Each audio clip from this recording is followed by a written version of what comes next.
Scott Gooding, welcome to Business Not As Usual. It is great to have you here with me today in my living room. Yeah, beautiful place, Lisa. Thanks for having me. My absolute pleasure. Now, for those who don't know about you, can you give me a little bit of who is Scott and what do you stand for?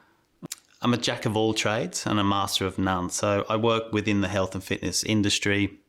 Within that space, I write books. I've been a published author 9 times. I've got a restaurant group. I've got some ready meals going, and I do coaching. So I do nutrition coaching.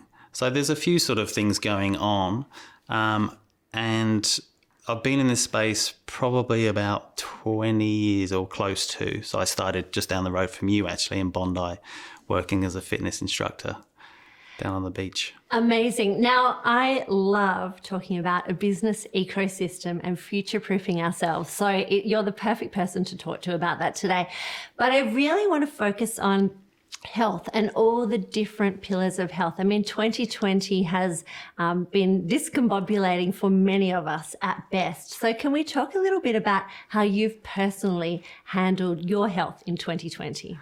Yeah, that's a very good question, Lisa. I mean, health, my version of health, my understanding of health is that it's made up of many different facets or aspects or factors of your life, and each silo or factor of your life can kind of contribute to stress and inflammation.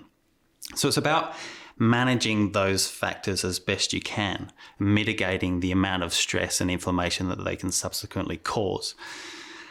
So in a time like COVID, the landscape that we're in now, there's a heightened amount of stress and pressure from work, from, the confines of being at home, from financial woes. So even if you're doing all those other things right, nutrition, exercise, sleep, we're in this heightened state of stress and consequently inflammation at the moment. So it's fair to assume that a lot of our immunity is threatened at the moment, and our well-being and our mental health well-being. So I guess for me personally, I fell victim of having a bit of a bump in the road sort of earlier on this year, probably around late Feb. I got pretty sick as a consequence of, I've now got 20/20 vision, and I can look back with hindsight and say, okay, well, I can pinpoint what that was. And it wasn't my nutrition, it wasn't my lack of exercise, it wasn't my poor sleep, but there was something that was causing significant amount of stress that I wasn't dealing with. I was sort of like pushing down and not sharing as much as I probably should have with my partner. And so over weeks and months, that starts to erode your well-being, your mental health well-being. And I actually ended up in hospital. Wow. For about 5 or 6 days with shingles, which it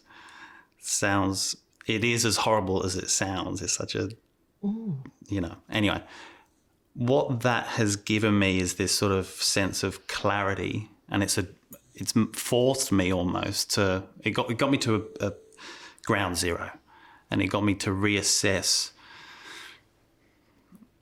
what that stress is, what that looks like, and how to manage it, and what's important in life, which is the unforeseen sort of thing that was born out of that. What is important in life? Was that stress that important that it got me to hospital? No. And I've since sort of repositioned what is success, because the stress that got me to hospital was actually, I guess, worrying too much about money and constantly on this drive for success. And if there's a drive for success, that'll equate to I'm not necessarily driven by money, but I got to the point where I need to support my family more than I am. And now I've sort of repositioned all that, and I'm like, as long as you've got your health, as long as you've got connection and your family, that is success. That is the definition of success in my mind. So that's interesting. They say we teach what we need to learn. So it's probably really good. And thank you for sharing that. I think that'll be really important for so many people watching this, because I feel like so many people feel like they're alone or they don't have it all together. So hearing the master actually saying that you let yourself burn out and get to that point is really interesting. And I think you've probably got a lot of lessons that you can share from that. So can we break it down a little bit? I want to give people some really specific, actionable takeaways. Can we talk a little bit about maybe movement and nutrition, meditation and sleep, and some really actionable things that people can put into place right away?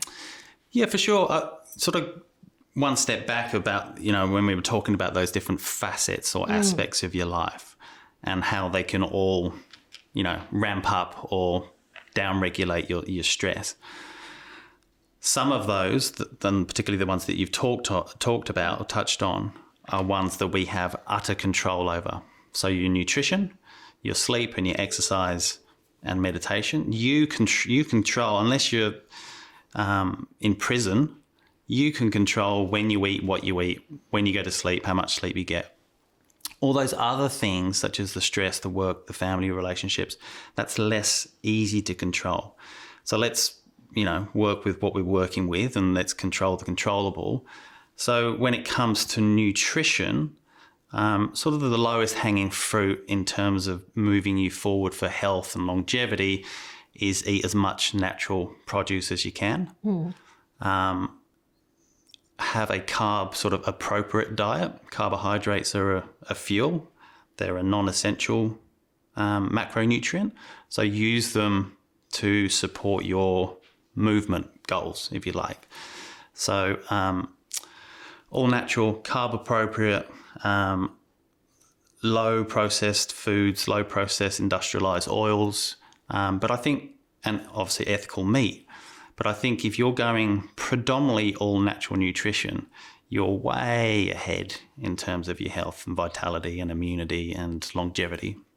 So just talk to me a little bit about that, because a lot of people will be like, well, that's all very well and good, but where do I actually get it?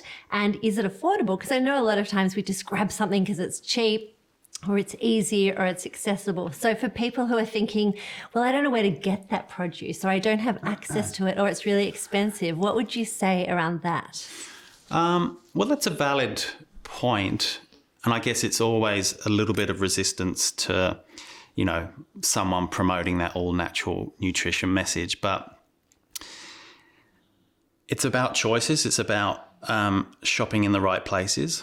We all have access, or most of us have access to an IGA or a Coles or a Woolies, a grocer of that nature. Even if, let's not even talk about farmers markets or supplement shops or health food shops.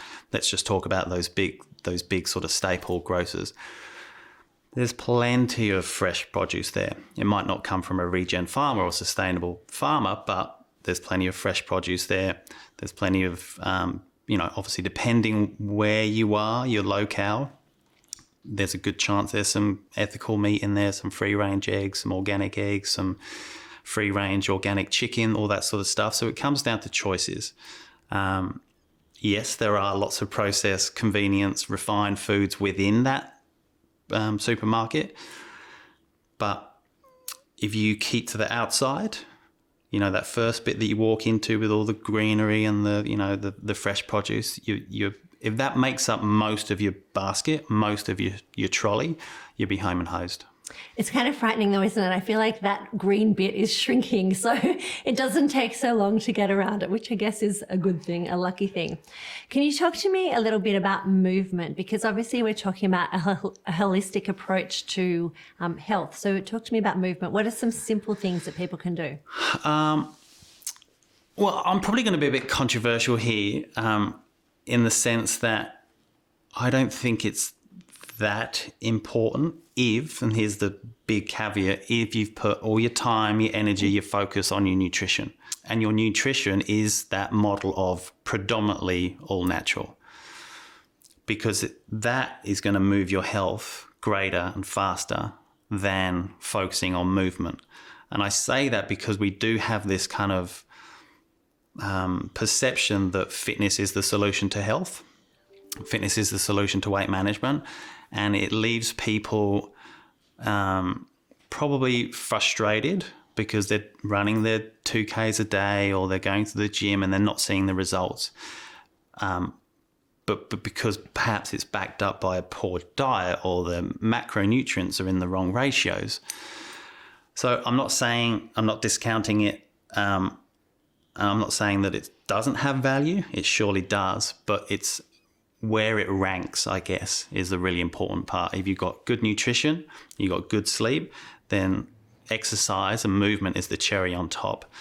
And because we've done that, we've dropped the ranking of it, the importance of it, if we're doing the other things right.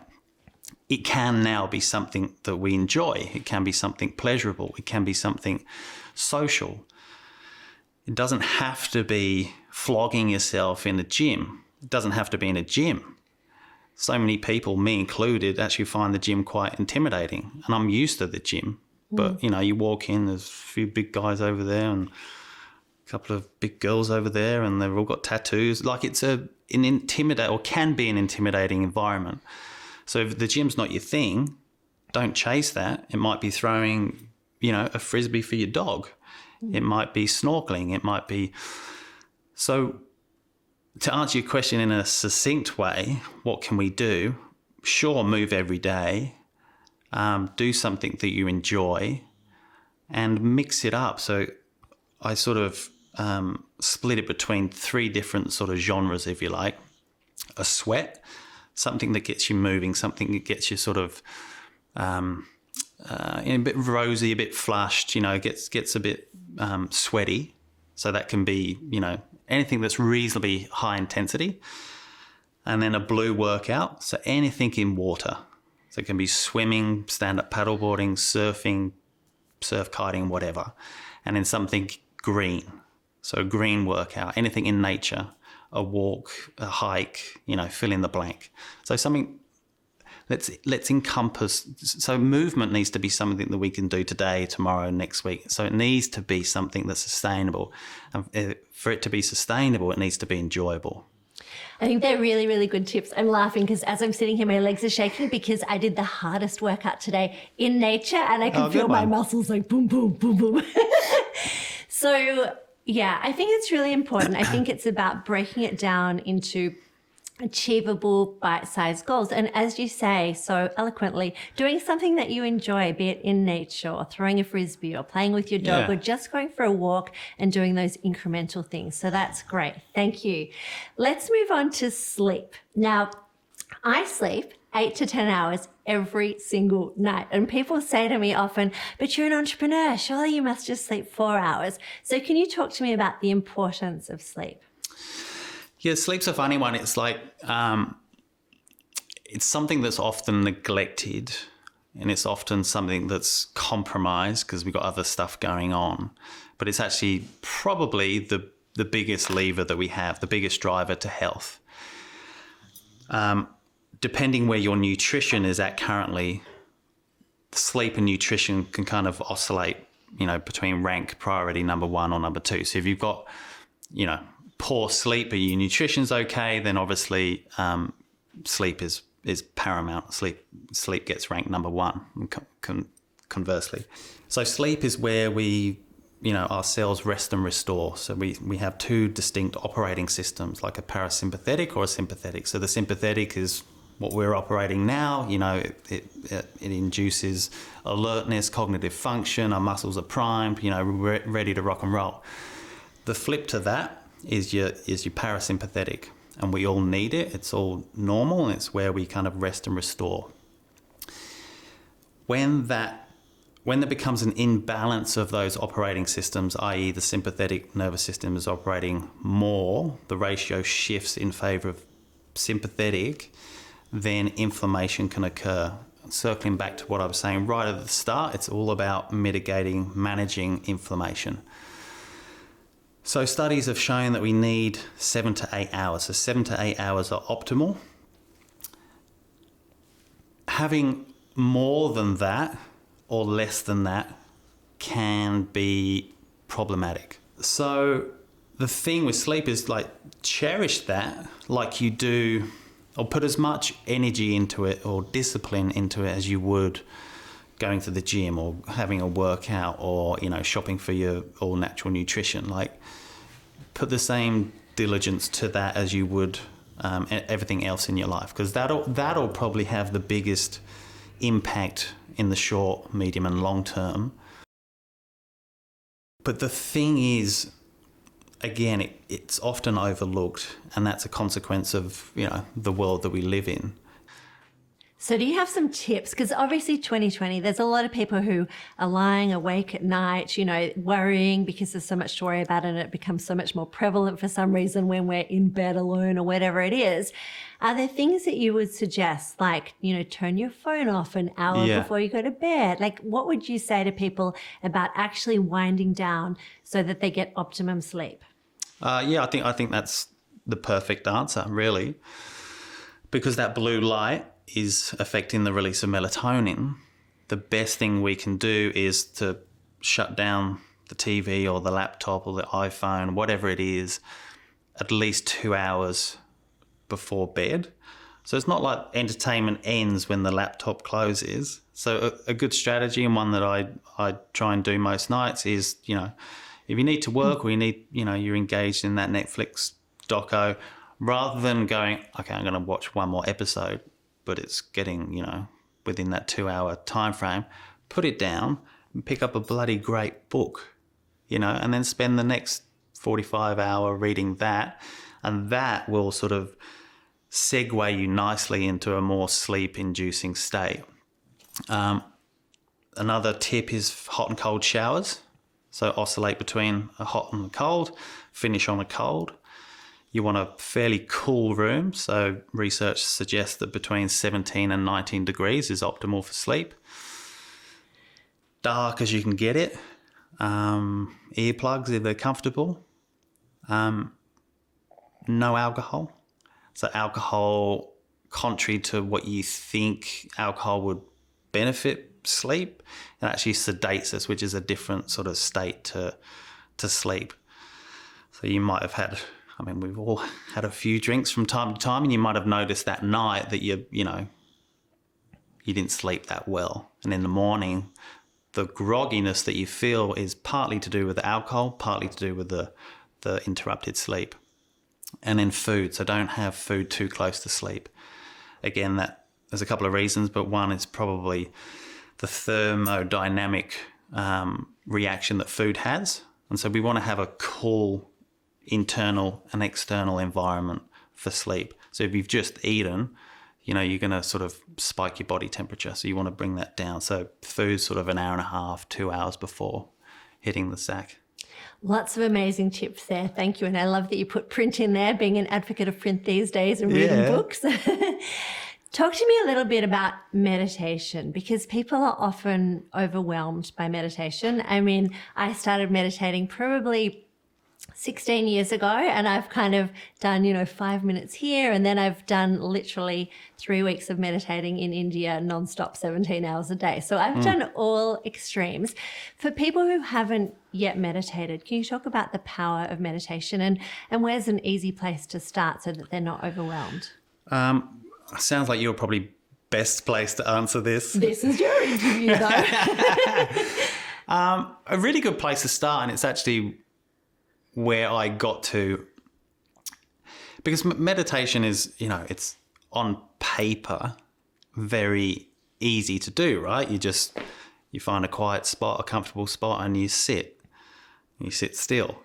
Which is not easy. For so many people. Well, no, exactly right. And I think there's a little bit of a misnomer with meditation, in the sense that people think, I failed at it because I can't clear my mind. I've got all these thoughts racing in, what to do for the day, that email I need to get back to.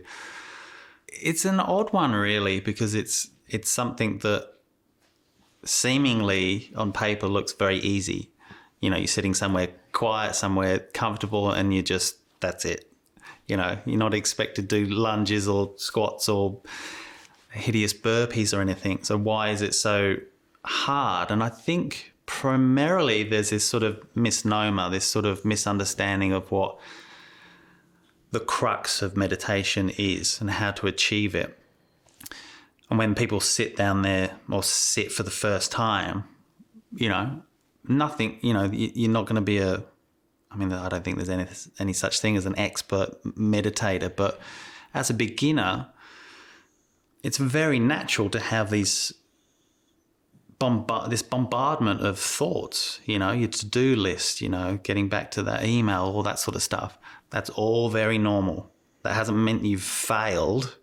It just means that within that time frame that you're sitting, there should be a focus on a particular aspect, and that can be a breath, it can be the end, a point on your face, it can be the end of your nose, whatever works for you, or a mantra.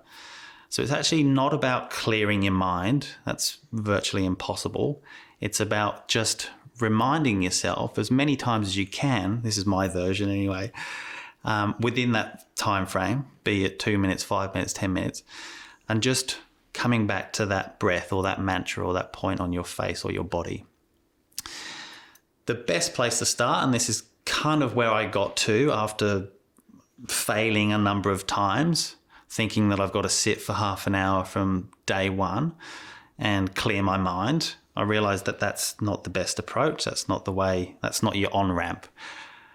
The best on-ramp that I had, and this was advice given to me a number of years ago, was because I said to this guy, I said, I just can't meditate.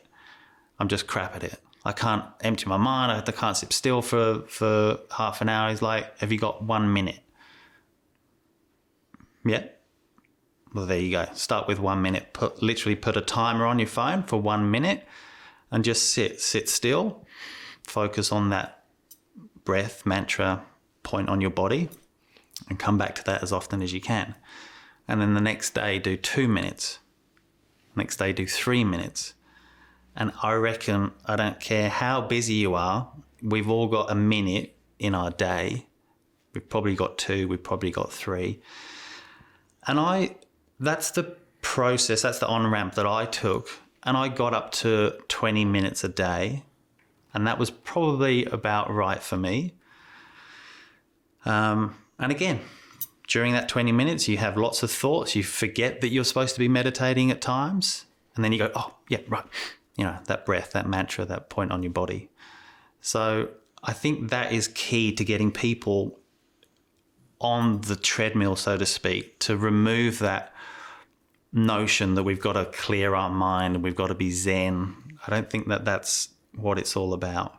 Yeah, and then there's a lot of guided meditations as well, like on apps like Calm and Insight Timer. So if anyone's struggling, they can check those out as well. And I'm also a big advocate of movement as meditation. So I would say sometimes when I'm having a run, that's meditation. So I think whatever works for anyone. So that's great advice. Yeah, I mean, that's a really good point. Like, it doesn't have to be still meditation. It can be a walk in nature, or the Bondi to Bronte, or surfing is that probably for me. It used to be running years ago. You're on your own. The thing that you're doing enables or facilitates you to be present. I think that's a key factor too. Like my ability at surfing is not at a point where I can not think about anything other than the wave, the wind, the person in front of me, the person behind me. Maybe that'll come when I become more proficient and I can it becomes second nature and I can think about the to-do list.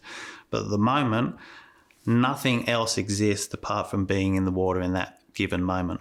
Yeah, and that's actually a beautiful segue back to movement and what you were saying about just find something which keeps you present and that you love doing. I know whenever I surf or go rock climbing or a myriad of other things that I do, I have to be so focused and in the moment that it is also meditative for me. So, and to find that pursuit might mean taking up a new craft or skill, or learning the guitar or learning the piano or learning how to rock climb.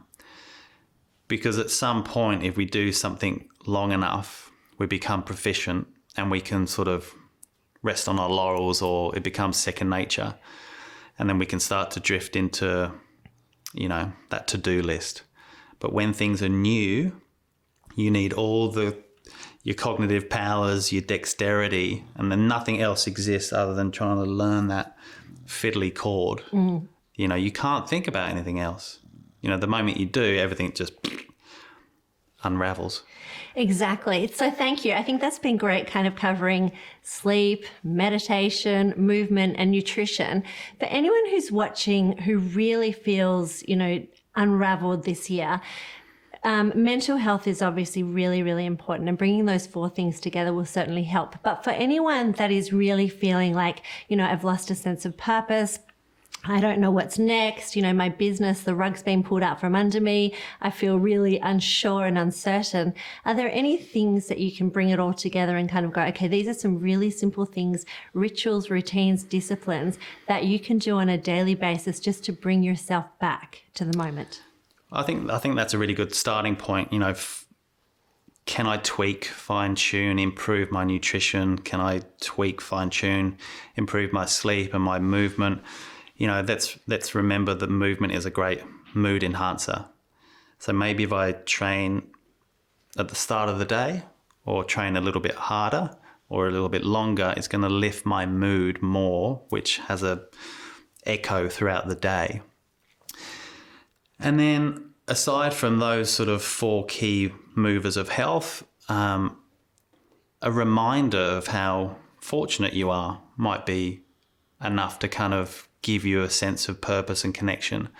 You know, when we're hyper stressed, as many people are at the moment, it feels like we're free falling. And when we're free falling, it's hard to kind of grab onto anything. But the reality is that, yes, it might be a little bit harder in business and commerce at the moment because of those reasons. And a little aside, it's often quite comforting to know that there's a lot of people in that world at the moment. So there's some comfort in that. You're not alone. But reminding yourself that, okay, well, I do have my health. I do have love in my life. I do have connection. These are all really important things to have. I do have purpose. If my purpose has waned or I feel like it's not there anymore, you know, what doors can I open? What aligns to my values that I can pursue? Because that's kind of key. You know, we're here for 80, 90 years. Like we need, you know, there's lots of research around this, that we need a purpose. The moment that dissolves or wasn't there in the first place, you know, it leads to a pretty unfulfilled and, you know, on a day-to-day basis, it's going to disrupt your mood. We need something to, you know, so that can be, if it's not your business anymore, if it's not your profession because of COVID and the impact of that, then maybe it's helping others. Maybe it's, you know, helping out of the soup kitchen, or, you know, helping a charity in any way that, you know, in any form that looks, you know, helping others, giving back to others is, you know, one of the greatest ways that we can have connection and purpose. I love that you said that, because I think so many people just think, what's my purpose? And you just have to put the first step in front of the next, you know, and find something. And I think that's a great piece of advice. Just start exercising or find a way to help others, and suddenly that spark will come back. Yeah. So thank you. I think we can wrap it there. Scott Gooding, thank you so much for joining me. It's been an absolute pleasure talking to you. Pleasure. Thank you, Lisa.